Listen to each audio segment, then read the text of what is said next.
Welcome to the RainbowEnglish.UK Master Course. Today, we'll be diving into auxiliary verbs, also known as helping verbs. These are essential tools in English grammar that help form different tenses, moods, and voices. The most common auxiliary verbs are be, have, and do, along with modal verbs like can, will, and must. They play a key role in structuring sentences, enabling us to express various shades of meaning and time. By the end of this lesson, you'll feel more confident using these verbs in your own sentences.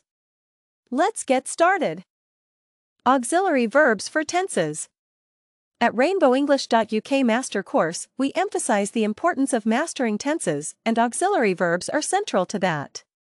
For example, the verb be is used in continuous tenses, like I am running or she was singing.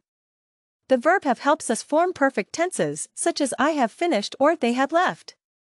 These verbs assist in marking the time an action happens, helping you clearly communicate when something occurred, is happening, or will happen.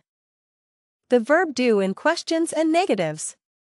One of the most useful auxiliary verbs is do.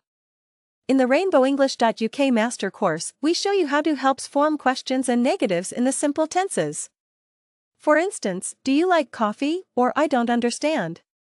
The auxiliary do doesn't carry its own meaning here but supports the main verb.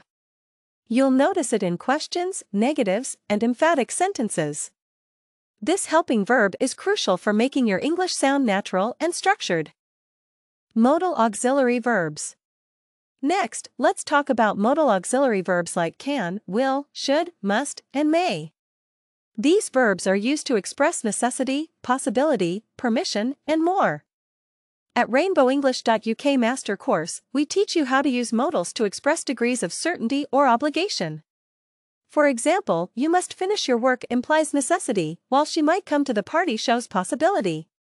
Modal verbs don't change form based on the subject, making them easy to use but important to master. Passive voice with auxiliary verbs. Auxiliary verbs also play a vital role in forming the passive voice. The verb be is combined with the past participle of the main verb to create passive structures.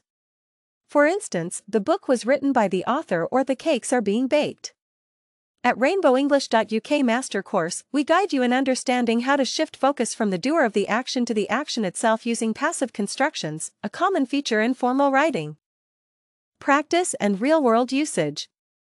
Now that you've learned about auxiliary verbs, it's time to practice. RainbowEnglish.UK Master Course encourages practical exercises to ensure you're comfortable using these verbs in different contexts. From writing sentences in various tenses to asking questions and using modal verbs to express ideas, you'll gain confidence. The more you practice, the more fluent you'll become in everyday and academic English. Remember, auxiliary verbs may seem small, but they're incredibly powerful.